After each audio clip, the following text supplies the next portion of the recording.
नमस्कार मेरे प्यारे दोस्तों। आज देश के हालात ऐसे हो चुके हैं जहां पर ज्यादातर प्राइवेट स्कूल मुनाफाखोरी के अड्डे बन चुके हैं, जहां पर इन लोगों ने अपने ही प्रतिष्ठान में दुकानें खोल रखी हैं, जहां पर ये पेरेंट्स को मजबूर करते हैं किताबें लेने पर, कॉपी लेने पर, पेंसिल लेने पर, स्कूल बैग लेने पर, यूनिफॉर्म लेने पर, जूते लेने पर, यहां तक कि ये लोग जूते के ब्रांड तक तय करते हैं कि आपको इसी ब्रांड का जूता लेना पड़ेगा।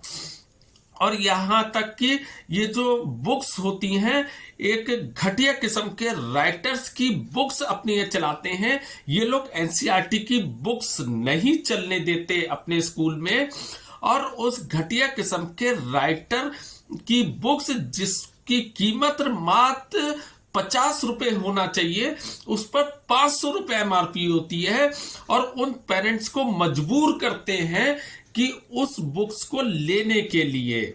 और इन्होंने बहुत तरीके के फंड खोल रखे हैं, जैसे डेवलपिंग फंड है, एक्टिविटी फंड है, इस तरीके के तमाम फंड खोल रखे हैं।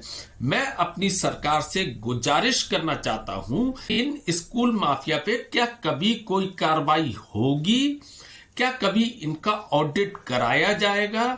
मैं आशा करता हूं कि शायद मेरे वीडियो के बाद सरकार के कानों पर जू रेंगे कि वो इन पर कुछ एक्शन ले। मैंने आज इन मुनाफाखोर लोगों के ऊपर ही पूरा वीडियो बनाया है, इनकी पूरी पोल पट्टी खोलकर रख दी है। एक छोटी से छोटी चीज कि किस तरीके से अभिभावकों को परेशान करते हैं, वो ही अपने वीडियो में दिखाने जा रहा हूं। अगर आप इन प्राइवेट माफिया खोर या इन माफियाओं को पूरी डीपली देखना चाहते हैं तो शुरू करते हैं अपनी वीडियो।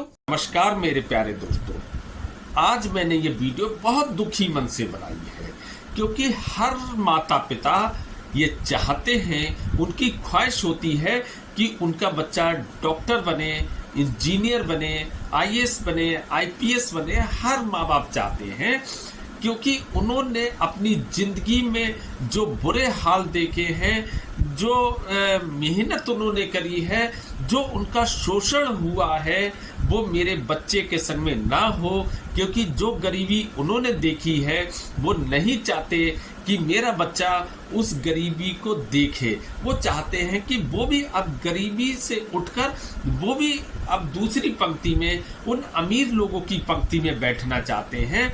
बस इसी सपने का फायदा ये आजकल के प्राइवेट स्कूल उठाते हैं।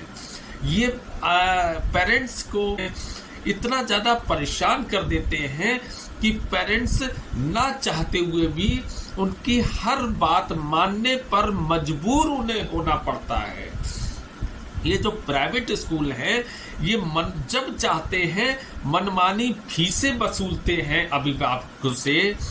आज के जो माता पिता हैं, वो जितना भी पैसा कमाते हैं, वो आज के जमाने में अपने बच्चे की पढ़ाई पर पूरा पैसा झोंक देते हैं।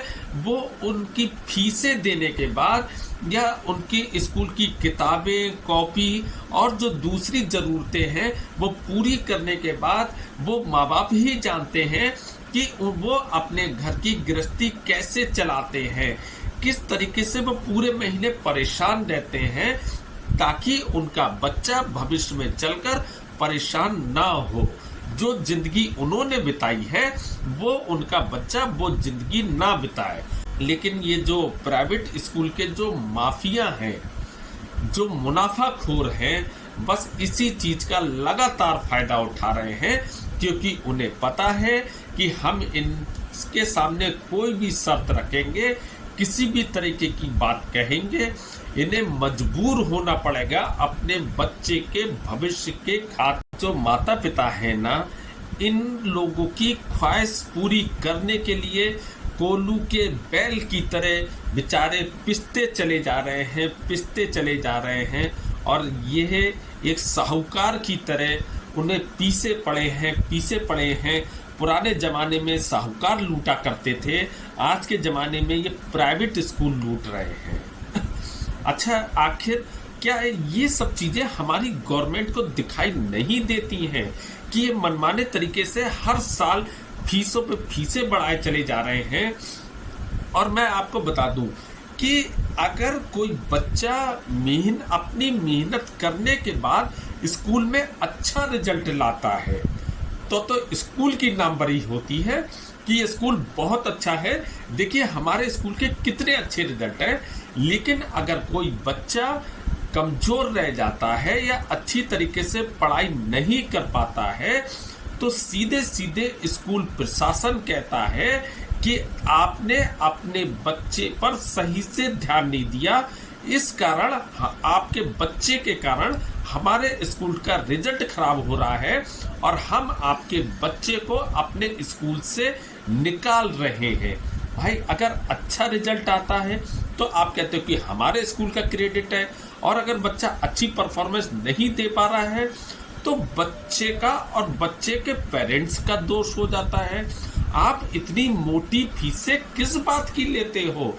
आप क्यों मजबूर करते हो कि वो प्राइवेट कोचिंगों में जाए? ये जो माफिया लोग हैं ना, ये मुनाफाखोर लोग हैं ना, ये स्कूल में कुछ नहीं पढ़ाते, ये बच्चे को प्रेरित करते हैं कि अलग से आप ट्यूशने लो।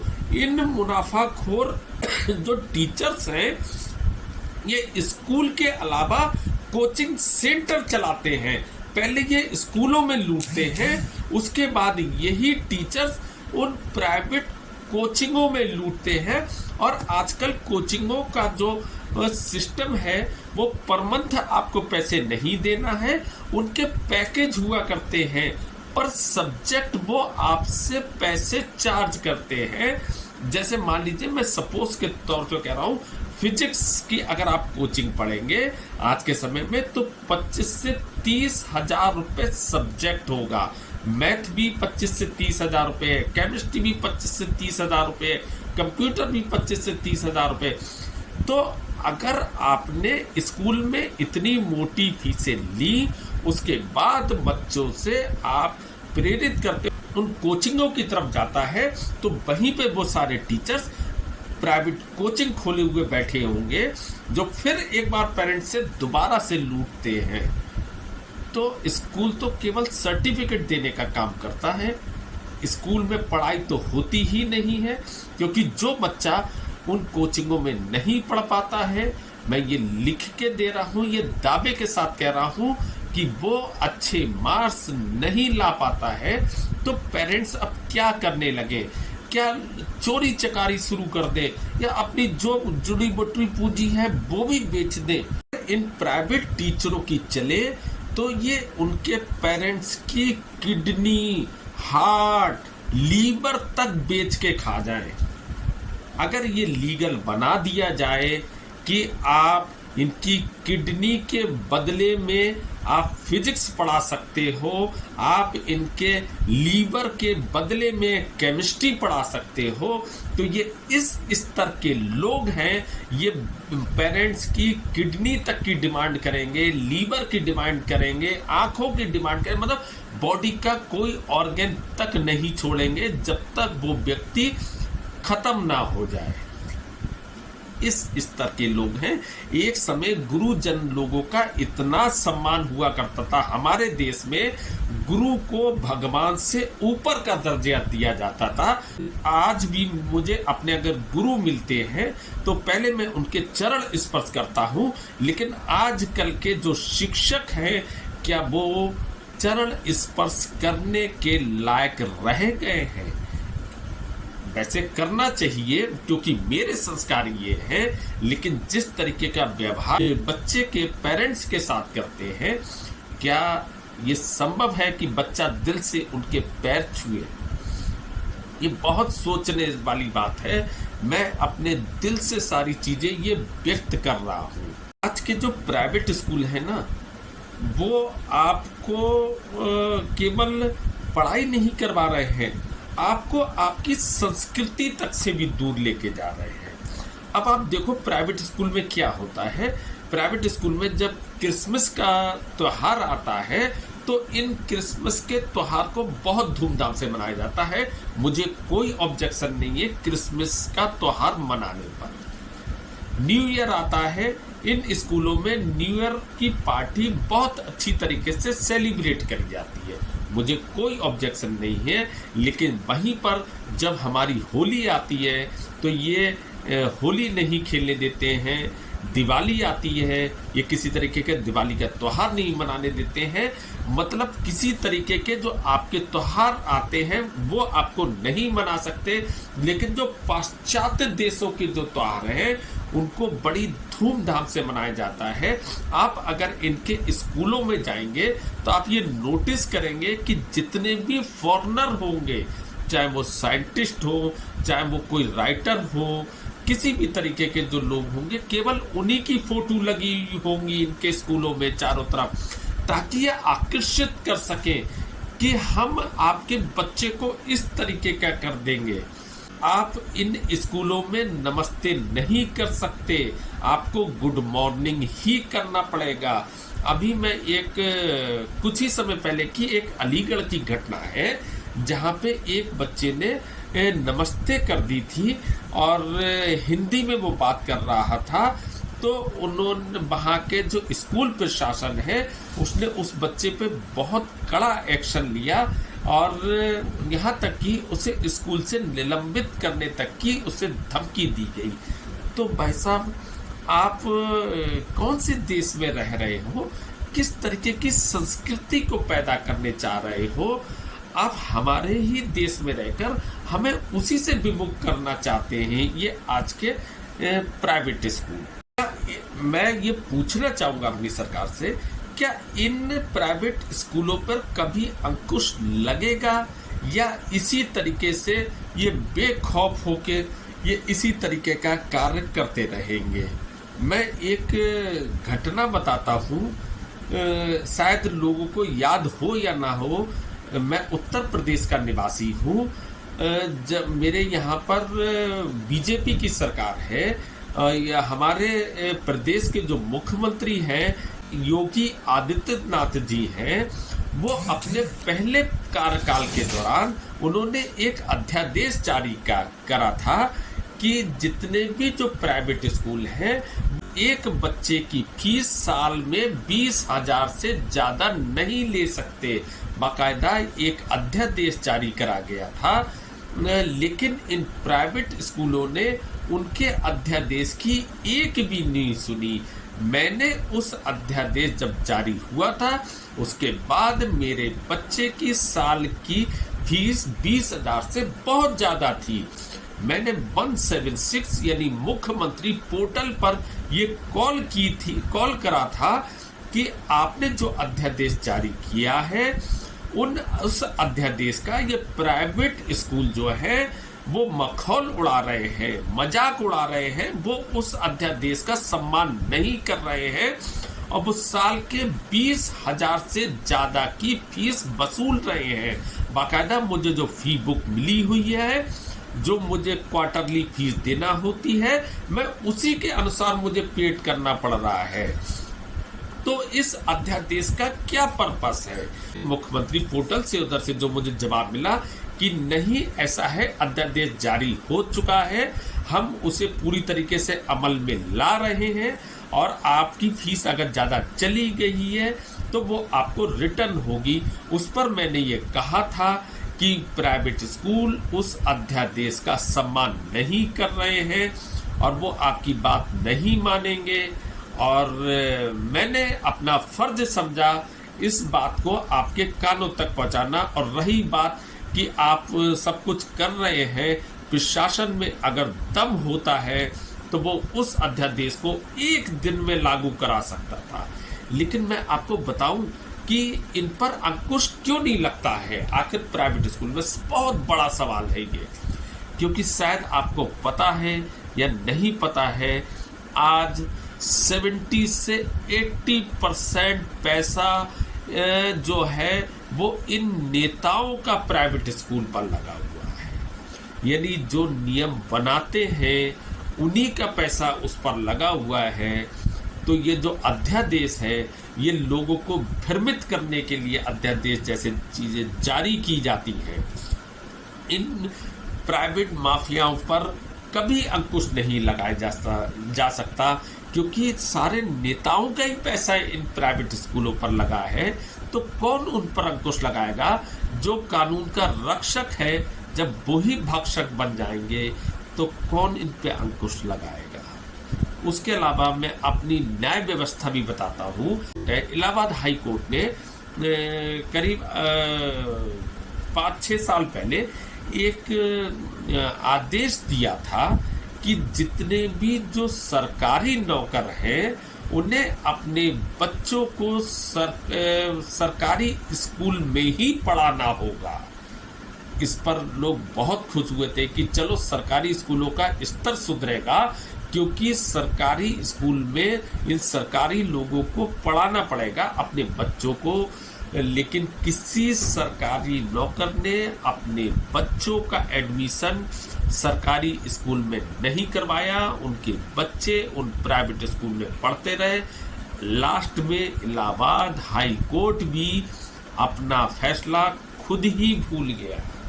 तो जय हो ऐसे देश की, शत शत नमन ऐसे देश को। मैं क्या कह सकता हूँ? क्या आप जानते हैं कि जितनी ये प्राइवेट स्कूल फीस ले रहे हैं ना, बहुत ज्यादा लोगों की इतनी सैलरियां भी नहीं होती है। आज के समय में अगर आपको अपने बच्चे को पढ़ाना है, ये मिडिल क्लास की बात कर रहा हूँ, हायर क्लास की बात नहीं कर रहा हूँ। हायर क्लास के लिए तो पहले भी संभव था और आज भी संभव है, लेकिन मिडिल क्लास के लिए जो वो सपने देख रहा है ना, वो बहुत मुश्किल से देख रहा है, बहुत मुश्किल से कर रहा है। माता और पिता दोनों को कमाना पड़ता है, कड़ी मेहनत करना पड़ती है, ओवर टाइम करना पड़ता है, तब इन प्राइवेट स्कूलों का पेट भर पाते हैं वो लोग। एक वैज्ञानिक ने, मैंने पढ़ा था कि कोई जरूरी नहीं है कि पहलवान का बच्चा पहलवान बने, लेकिन मैं ये कहता हूँ इन स्कूल वालों ने ये चीज चरितार्थ कर दिया है कि गरीब का बच्चा गरीब ही रहेगा। ये कैसे? क्योंकि जिस हिसाब से ये अपनी स्कूल की फीस बढ़ा रहे हैं ना, वो पूरी जो मिडिल क्लास है ना, जिसने वो सपने देखे थे डॉक्टर इंजीनियर के, वो पैसों के आगे, भले ही उनका बच्चा कितना भी होनहार हो, कितना भी ब्रिलियंट हो, लेकिन जिस हिसाब से ये फीसें बढ़ा रहे हैं, मुझे नहीं लगता कि वो पूरी पढ़ाई करवा पाएंगे। इसलिए वो जो वैज्ञानिक था, इन स्कूलों ने उन वैज्ञानिक को गलत साबित कर दिया है। यहाँ पर ये हो गया कि अमीर का बच्चा तो अमीर ही रहेगा, लेकिन गरीब का बच्चा गरीब ही रहेगा इन स्कूलों के खातिर। अब बहुत सारे लोग ये तर्क देंगे या उनकी फीस नहीं दे पाते तो बहुत सारे सरकारी स्कूल हैं, सरकारी स्कूलों में क्यों नहीं भेजते? तो क्या आप जानते हो कि इन सरकारी स्कूलों का क्या हाल है? अरे वहाँ पर आप IAS, PCS, डॉक्टर, इंजीनियर तो छोड़ो, एक वो छोटा सा उन स्कूलों में पढ़ के एक छोटा सा क्लर्क भी नहीं बना जा सकता, जिस तरीके से उनके हाल है। मतलब टीचर वहाँ पर ड्यूटी के दौरान, यानी बच्चों को जो पढ़ाने का समय है उस टाइम वो आराम फरमाते, सो जाते हैं। पहले जरा ये वीडियो देखते, उसके बाद हम बात। आप अपने छोटे छोटे बच्चों को सुबह सवेरे उठाकर नींद से जगाकर स्कूल भेजते हैं, क्यों? पढ़ाई के लिए, उनके उज्जवल भविष्य के लिए। लेकिन क्या हो स्कूल में उन्हें पढ़ाने वाली मैडम ही क्लास में सोने लग जाएं, नींद पूरी कर रहे हैं। ऐसे में सवाल ये कि क्या नींद पूरी करने के लिए, सोने के लिए सरकारी नौकरी मिलती है? तो मैडम क्लास के अंदर टीचर सो रही थी, उस वक्त प्रिंसिपल साहब कहाँ थे? उस वक्त बाकी के जो स्कूल के सीनियर टीचर्स हैं वो कहाँ थे? इतनी मोटी तनख्वाह लेने के बाद भी ये पढ़ाने के समय, बच्चों को पढ़ाने के समय ये लोग सोते हैं। एक वीडियो में आपको और दिखाने जा रहा हूँ कि अपने स्कूल में बच्चों को पढ़ाने का जो समय है, बच्चों को पढ़ाने के अलावा अपनी सेवाएं करवाई जा रही हैं, बच्चों से अपने हाथ पैर दबाए जाते हैं। ये तो सरकारी स्कूल है। आप पहले जरा वीडियो देखते हैं, फिर चर्चा करते हैं।